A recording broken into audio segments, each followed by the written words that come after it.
there's something happening on our perimeter. An unidentified spaceship has penetrated our defenses.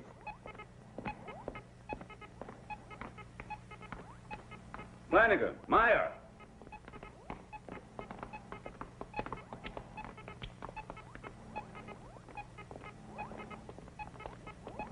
What's going on? This is Unit P of Reconnaissance, reporting the sighting of an alien vessel, a flying saucer. They're maintaining full radio silence. They don't reply to any of our signals. The velocity of their ship is much superior to my craft. I'm sending Johnson out after it in a new Hunter. That's the best we can do, sir. Let's just hope he manages to catch it. You can try to force it to land, but if they won't, he should return to his launching module. It's possible their intentions are hostile.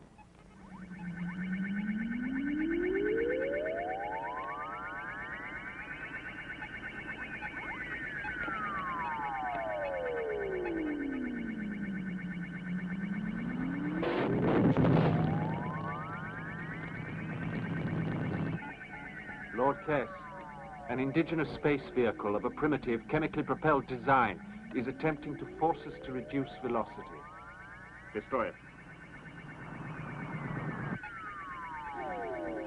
Insert central computer link into defense system circuits. Hurry.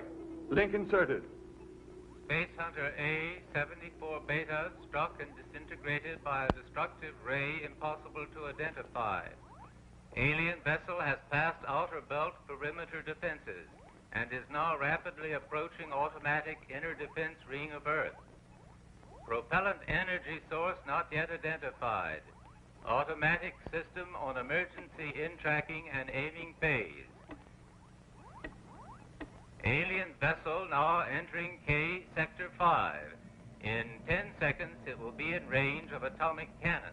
Man meets an alien race at last and greets them by disintegrating their vessel. Atomic cannon crossfire now underway. The object has been struck. Commander Barr. Quiet, Hollywood. You are witnessing mankind's first contact with an alien race. Yes, and I'm ready to shake their hand. Alien vessel undamaged. What? And proceeding rapidly direction Earth.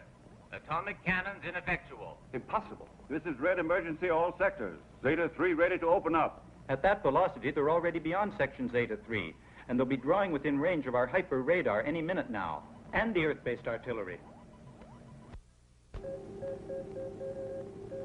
Approaching Sol 3. Atmosphere rich in oxygen, breathable with little discomfort. Widespread traces of pollution due to chemical combustion and nuclear wastes. Analysis of magnetic and heat radiation reveals technological level approximately equivalent to the Aztec culture 18 centuries ago. Bionic radiation analysis reveals planet population to be approximately 10 billion units. Infrared scanners show that almost all industrial and residential structures are below ground or on the seabed. This appears to be due to the necessity of freeing the surface for agricultural use. There are in addition vast areas of both land and sea dedicated to breeding and raising lower forms of life to serve as nutriment for the higher forms. Sol 3 is even better than I thought it was when I bought it.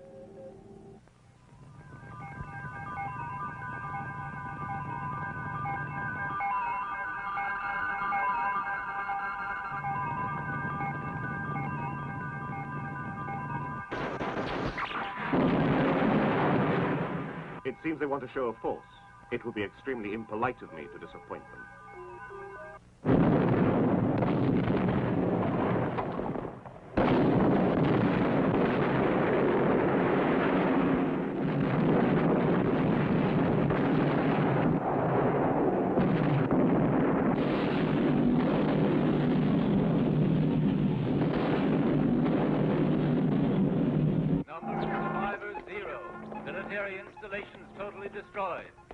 They're continuing to destroy all our military bases. After they knocked out London, they started on Accra. There are no survivors at Adelaide, and Tokyo Sub says the Okinawa base is just a junkyard. The laboratories have nearly finished examining all the available data, but the news has leaked out. I can't hold off the reporters much longer.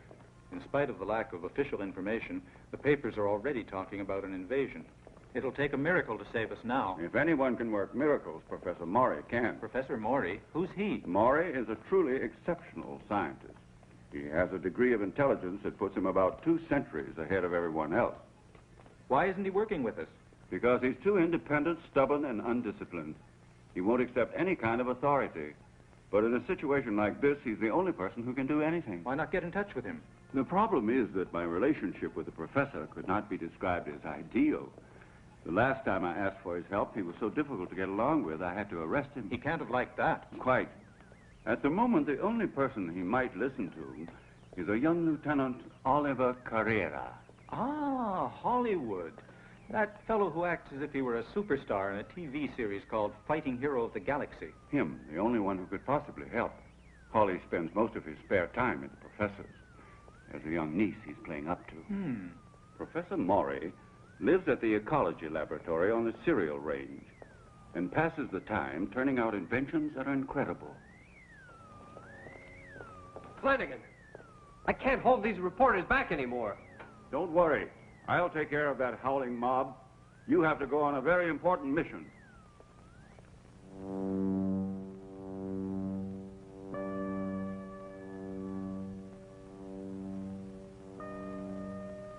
Inderium. The alien craft is protected with an armor of pure Inderium. That's impossible. What makes it impossible, dear? Just because we on Earth only have a kilo of Inderium? But we know nothing about conditions prevailing on the aliens' galaxy. Earth has a lot of iron, and their planet might be made of Inderium.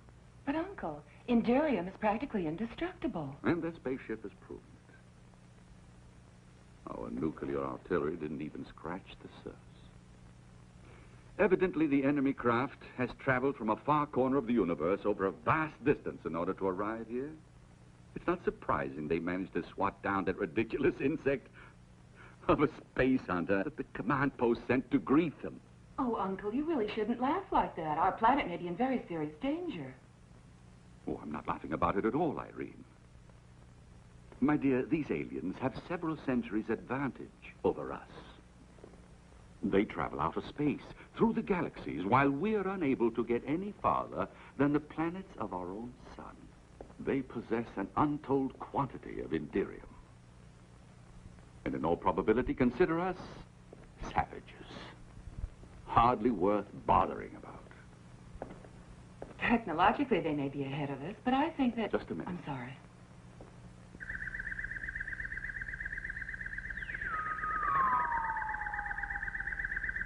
They're barbarians. They don't place any sort of value on human life. But you're forgetting how the white man behaved towards the Negro. And the American Indian is the most powerful race which makes the decision as to who's civilized and who's not. And I'm afraid we'll have to accept our inferiority and submit to the inevitable.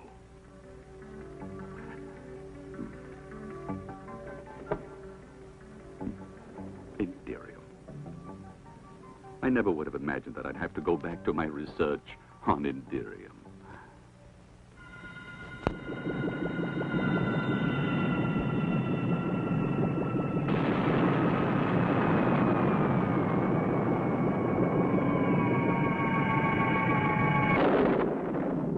Good evening. Oh, Holly, at last. My name is Oliver, in case you forgot.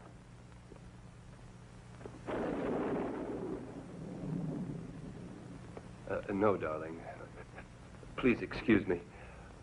I mustn't be informal. This visit is official. Since the visiting hero is so anxious to maintain his formality, I suppose there's no use offering him a drink. Good Lord, what's that? It's an old house robot that Uncle built ages ago. It had a short circuit in its electronic brain and it acts a little peculiar. Why don't you fix it, Uncle? Oh, I could never find the time. Anyway, I've forgotten how it works. He may not speak very distinctly, but he's a superb bartender. Professor Maury, we're faced with disaster. 3 of our bases are already in ruins, and we're completely helpless. No doubt you've heard the latest news bulletin. According to the official news, the situation is under control. What do you want with me? Commander Barr has entrusted me with the most important I mission. know that. You already said your visit was official. So I can easily imagine what kind of heroic mission Commander Barr has entrusted you with. To persuade that old fool Maury. To help him out. I must say your Commander Barr certainly has a nerve. After putting my uncle in prison, he still thinks he's entitled to ask his help. Yes. But the whole point of the matter is that there's no way I can avoid giving you the assistance you need, since I have to live on this earth myself, as does my charming niece. I'll do what I can. But on my conditions only. No conditions, Maury. I'm not authorized to agree to conditions of any type. You can do whatever you want, but don't expect any support officially. If anyone gets burned, I'd rather the anyone was you, naturally. I don't hesitate to admit preferring your discomfort to my own. You've had a taste of it already, Barr. It was an unavoidable necessity, and you know it. Now, all you have to do is to tell me if you're going to help us, or if we'll have to surrender. That means he'll help us. Holly's done a good job. I don't know how he manages, but he does. I burn my fingers, and he warms his hands. I don't understand. Was there some kind of trouble between you and the commander? Oh, it's a long story. I'll tell you one of these days. It also concerns a couple of friends of mine, Sean and Bridget, among the greatest chemists living. Why haven't you ever mentioned their being friends of yours? I believe they're in the penitentiary at Moonspace. Quite. Now, somebody will have to get them out of the penitentiary, and I know just the person to do it. Don't look at me, sir. I'd have to get an authorization, and I don't think Commander Barr would... I must have them. At Base GA, they've managed to discover that the alien vessel is made entirely of Indirium. That's supposed to be a secret. Are you surprised that I know? Frankly, I'm astonished that the base managed to discover it, too. And only Sean and Bridget could possibly succeed in inventing an entirely new substance that could perforate Indirium, but the two of them are in the penitentiary. Apparently, it's a vicious circle. It's impossible to get out of it. Not necessarily. Say a certain lieutenant were to join forces with a person I know who's very clever with locked doors. The two of you could free them easily. But an act such as that is strictly against the law. Assisting criminals to get out? No, never. That would mean betraying my duty as a soldier. And that you can't expect of an honest man. No. And I can't force you. What I expect is that you would volunteer to handle it. But that's ridiculous. You must be joking. I couldn't possibly...